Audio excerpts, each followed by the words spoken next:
जग बदल घालून घाव सांगून गेले मला भीमराव. लोकशाहीर अण्णाभाऊ साठे.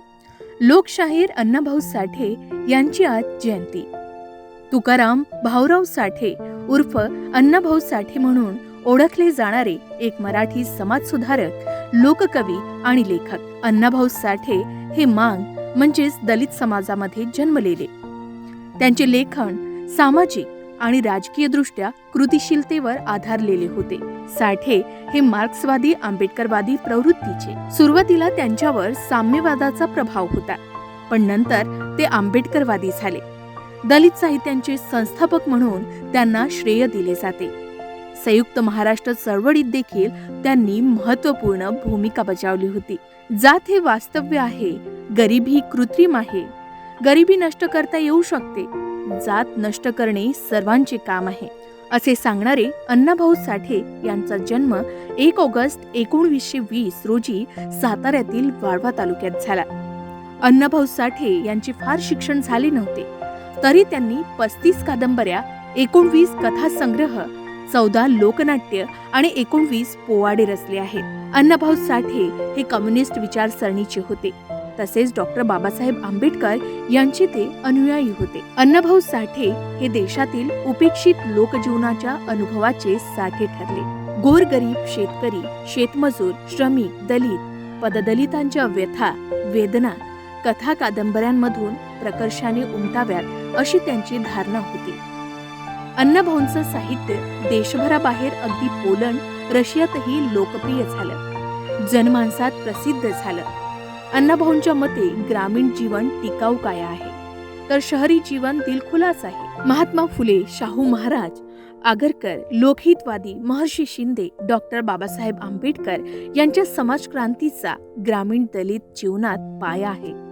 आणि याच पायावर लिहिलेल्या अण्णाभाऊ साठेंच्या कादंबऱ्या आणि कथा साहित्य क्षेत्रात समाज संक्रमणाची पहिली किमया ठरली. आणि अण्णाभाऊ साठे यांच्या फकीरा या कादंबरीला 1961 सालचा राज्य सरकारचा उत्कृष्ट कादंबरी पुरस्कार मिळाला. गोरगरीब शेतकरी, शेतमजूर, श्रमिक यांच्या वेदना जाणून घेऊन त्यांच्यावर केलेले लेखन हे अण्णाभाऊ यांची विशेषता.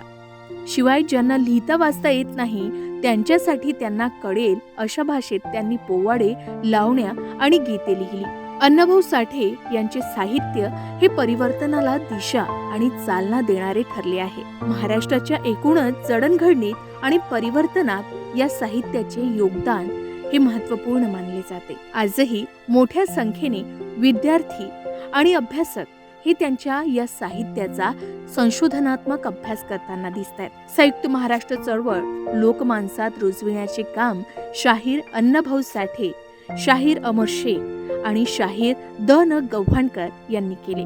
मुंबई, मराठवाडा, विदर्भ, कोकण, पश्चिम महाराष्ट्र तसेच सीमा भागातील अनेक ठिकाणी शाहिरांनी आपल्या लालबावटा कलापथकाचे कार्यक्रम सादर केले. अकलीची गोष्ट, देशभक्त घोटाळे, शेटजींचे इलेक्शन, बेकायदेशीर, पुढारी मिळाला, लोकमंत्र्यांचा दौरा ही त्यांची काही लोकनाट्य होत.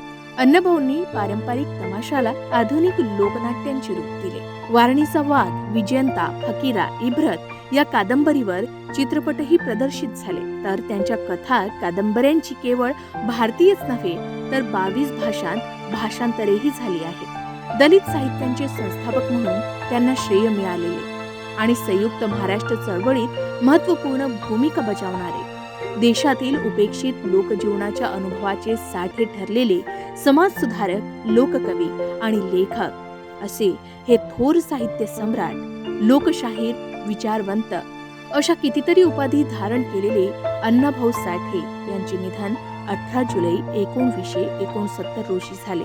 अत्यंत अल्पशिक्षित असला तरी उपजत शाहिराला चिंतनाची जोड आणि वैश्विक कार्याची जोड असेल तर तो अजोड साहित्यकही होऊ शकतो, हे अण्णाभाऊंनी दाखवून दिले. अण्णाभाऊंची लेखणी धारदार होती. पृथ्वी शेषाच्या मस्तकावर तारली नसून ती श्रमिकांच्या तळहातावर तारलेली आहे असं ते म्हणत. आज अण्णाभाऊ साठे यांच्या जयंतीनिमित्त त्यांच्या कार्याला आणि त्यांच्या विचारांना विनम्र अभिवादन.